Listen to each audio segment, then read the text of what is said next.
How are you, Tracy? I'm doing just great, CJ. Glad to be here. Welcome back to another episode. Tracy, we've been talking a lot about, how do you access that foundation and structure of a business? Hopefully everybody out there has it, but we know everybody doesn't. And you've been a strong advocate, Tracy, of building the foundation, building the structure, and keeping our business in order, our entrepreneurial house. So give us your thoughts on that, Tracy, because I know you're a big proponent of this. Absolutely. I think we are both are, CJ. This is the whole reason why we came up with Street Startups. We talk about, where the underground economy meets mainstream economy and how do you begin to build a business, build that foundation, whereas that what you're working on in your business, you can eventually pass down to your children and your children's children. But if that foundation is not built on something that's solid, if it doesn't have the LLC in place, if it's not paying payroll taxes every week, if it's not doing all the things in good record keeping, doing all the things that you need to properly have your business registered and operating, whether it's in New Jersey or anywhere where in the country, when these storms happen and just like business, and not to make light of this storm, but pandemics, storms, hurricanes, natural disasters, all those things come. And typically the reason why you have building codes on a number of houses and housing units is because when those storms come, you need to have a building that's going to be able to withstand those storms.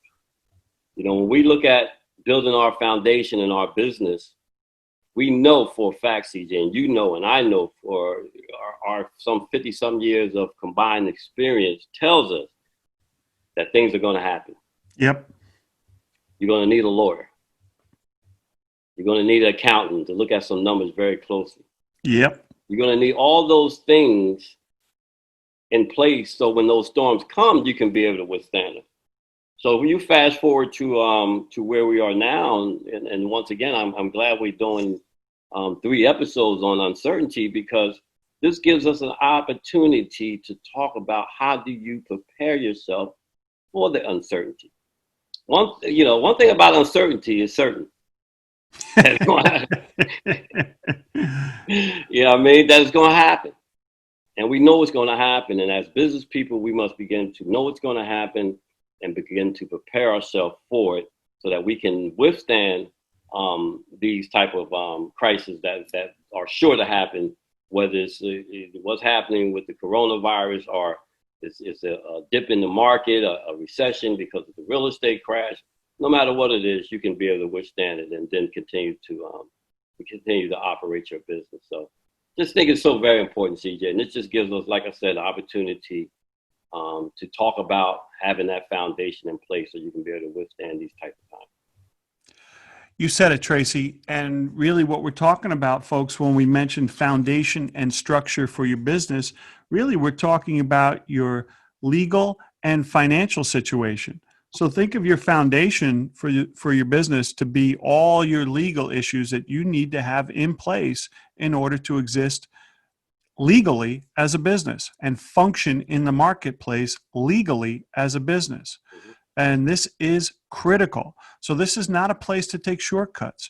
Tracy said, if you are working on this and it's something that you can't handle yourself, reach out to that attorney.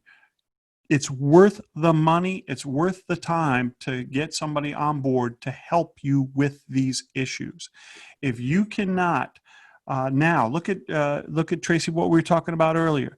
There's millions of dollars out there that are available for help and support for small businesses. We can have another episode on that issue in itself. But let's just say this: what we know right now is if you're not set up properly legally, then you have no chance of getting in that game at all. So the legal setup here is critical. The second part that you talked about, Tracy, when you were mentioning the structure, is finance. And are your finances in order? Do you have the proper systems in place so that if somebody comes in and says, hey, we're going to give you a loan or a grant based on your payroll, well, do you have your payroll numbers? Have you been recording that and paying people properly? Or have you been handing people an envelope with cash in it? Because I have news for you. The cash in the envelope is not getting covered under these SBA loans or grants that are coming out right now. You have to have your financial house in order. Tracy, you see this stuff all the time.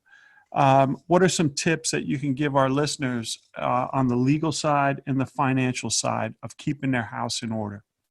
Well, I think the financials, let's look at number one, it's always important is the financial side, CJ. And we always tell people that, you got to know your numbers. You got to know your numbers. And this is when the time is more important that you know those numbers right now, because now you need to go back and look at those numbers. And you need to begin to make cuts and move some things around that's going to keep you afloat. You can't just continue to operate on the norm as you have been operating. One of the things that we've learned over these past few weeks is that, nothing's coming in.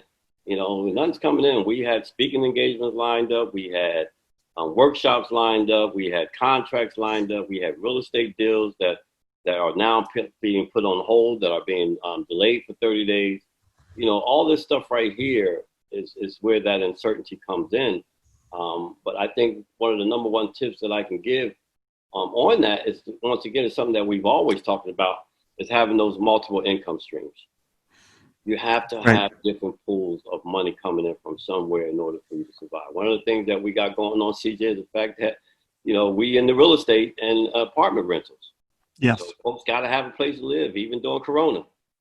Mm-hmm. Folks got to have a place to live. So, we continue to have income coming in from that side of our business. So, that's where it's so important that we have to make sure that we do that. And then number two is what we started this off with, is having that foundation in place. You got to have that foundation in place so you do withstand this. One of the things we talked about earlier, CJ, is how that money, $350 billion, hit the streets, and within 7 days, I don't know how you go through $350 billion in 7 days, but evidently the government knows how. They can do it. The government knows how to make that happen. And, folks like me and you, CJ, we understand and we recognize what happened here. We understand and we recognize that a lot of these big time corporations, your Ruth Chris and all your big folks, that this was a complete money grab. And the thing that made this happen so fast, and the reason why you can eat up $350 billion real fast, because you have lawyers and accountants at your fingertips. So when this law and everything came down, these Ruth Chris's, they lawyers were on it. They had the law. They knew what it was about. They relayed that to the accountants. The accountants relayed that to the owner, and the owner did what he had to do to get his application. And then, like I said, while we were fumbling through paperwork, these folks already had the application sitting on the desk. Yep. So, those are the reasons why we have to, number one, know how this game is played and be able to know the rules of the game so that we can play to our fullest. So I understand that. We have to recognize it, and we should never ever be caught in this position again. I agree, Tracy. We just on a quick side note, we got hit hard during Sandy, the storm, and knocked out power. And I live out, I live out in the woods, so I lose power. I lose the water. The well's gone. Everything's gone. So we're stuck out here. And look, you have to divide this into two categories. What can I do now to keep this moving forward? And then what do I have to do once things get fixed again? So we were walking around here like Game of Thrones, like with flashlights and torches and carrying buckets of water and everything. It was a mess, but we did what we had to do to get through it. And then when we came out the other side, we said, okay, now let's go through our checklist and see what do we have to do to be ready, because this will happen again. Absolutely. And so one of the things we did to get ready was we got that generator set up here, and we're good to go. Yeah. So look, there's lessons that you learn that get you through the tough times, and then there's lessons you learn to prepare you for the next round of tough times. Let's spin into that, because you touched on a little bit of what folks can start to do now and get in place for the next tough times. We're talking about legal issues. We're talking about finance. Let's stay on finance for this one, Tracy. Look, we've got to there's two things we have to do. We have to minimize our expenses in these times, and we have to maximize our cash flow, get that cash flowing. Mm-hmm. Give us some tips on how to do those things, Tracy. Well, once again, you got to take a look at your accounting sheet and look at what you have going out. There's plenty of things I like to talk about. I like to talk about. Listen, my Starbucks coffee budget is zero. Zero right now, my friend. Yep. But my cigar budget is through the roof. So, yeah. So we got to start to look at it. And the same way I look at that is the same way you look at numbers in your business. And and you find out where that money is going at and where the money is coming in at, and begin to cut and make cuts and do the things that you need to do to make sure that you can survive these lean times. But preparing yourself to make sure that this never happens again and you can continue to operate is that you have to operate a lean machine. I mean, it's just very important as business owners, as those who are in this business to make a profit and to make a living. We know we have to operate on a certain level in order for that to happen. And being able to make sure we know what's coming in and what's going out on a daily basis is just so important. And this right here gives us that lesson that we need to learn moving forward, that we should always make sure we pay attention to those items. Totally agree, Tracy. So folks, if you're listening, what Tracy suggests is start to do an analysis of your numbers. Tracy said it earlier, you have to know your numbers. So start to look at those expense line items and look at what we can cut out, what is not necessary. So that Starbucks coffee budget, it's gone. No more.